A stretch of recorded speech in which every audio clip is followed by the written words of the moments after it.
Орукчан баласын ушул апа баккан. Орукчан баласын мен баккан. Ушул апа баккан Орукчан баласын. Мен ушул кезге чейин мен жүрөм ушунун жанындачы. Бир жакты эле карап мындай кызым ыйлап неме кылды. Менчелиги эч ким кылбайт мындай жакшылыктычы. Мен апасынан мага ушундай мамиле кылып атканынан мен аябай нааразы болуп атам да. Асарбы урматтуу президенттин өкүлү, мен аты жөнүм Гүлзат Пынарбекова, Кызыл Туу айылынын тургуну болом.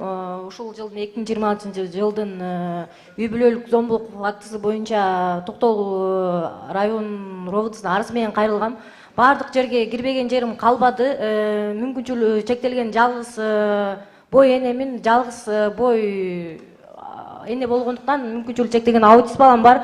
Ошого карабастан мен бир тууган агам Мунарбеков Мелис үй бүлөлүк зомбулук көрсөтүп мага анын аз келгенсип могу Токтогул районунун жакында сотунан выселенияга турак жайдан чыгарып салышты. Ушул боюнча 207 беренин негизинен арыз жазып мен кайрылгам. Бардык жердеги кайрылбаган жерим калган жок. Соцпомощторго кайрылып жардам сурадым. Эч кандай соцпомощтордон эч кандай жыйынтык чыкпады. Сиздерден өтүнөт элем, ушул бизге окшогон жалгыз бой энелердин укугу корголбой, каралбай, тепселенүүдө 207 беренин негизинен арыз жазып кайрылсам, бүгүнкү күнгө чейин арызым толук каралбай келет. Ушул бардык жерде ушул коррупциянын айынан ушул биздин үнүбүз президент Садыр Жапаровга жеткирип берүүңүздү өтүнөм. Чоң рахмат. Жалгыз бой энелердин укугун кордойбуз деп жана соттоп атабыз го. Көрдүңүз го? Алимент төлөбөйт деп туруп.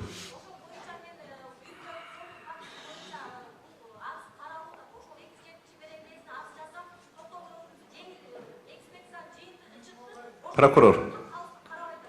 Мен түшүндүрүп берип койсом. Кел, роуды. Эмне болду эле? Кыдырмач, бул Мунарбекова Гүлзат деген өзүнүн бир тууган байкеси менен өзүнүн апасына арыз жазып атат.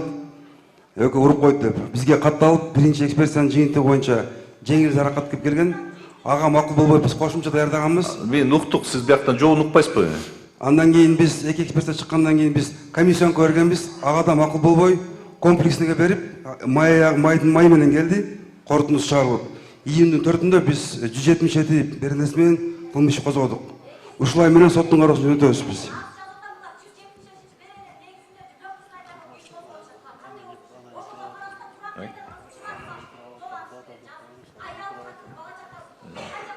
Тилек Кадырмаевич, уруксат берсеңиз мен түшүндүрмө берип коеюнчу. Бул кызыбыз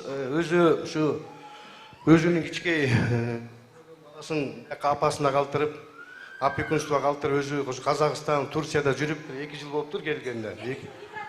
Угуп турсаңыз эми. Сиз угуңузчу, сурооңузду бердиңиз да.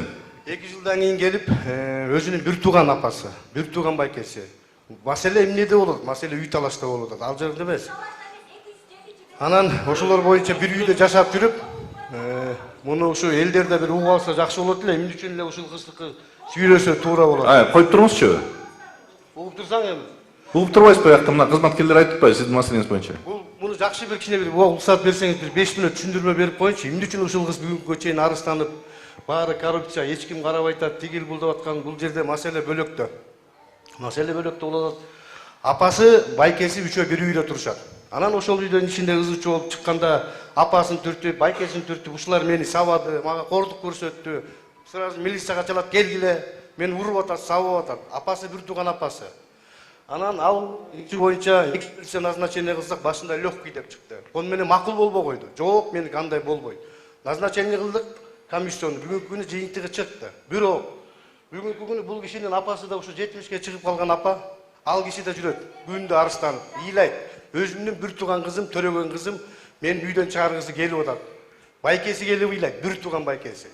Бүгүнкү күнү апасы бөлөк үйдө турат, байкеси аялы менен бөлөк үйгө чакырдык. Айла жоктон чыгарып, охранный ордер берип, министрлер ушу бүгүнкү күнү карап отурат.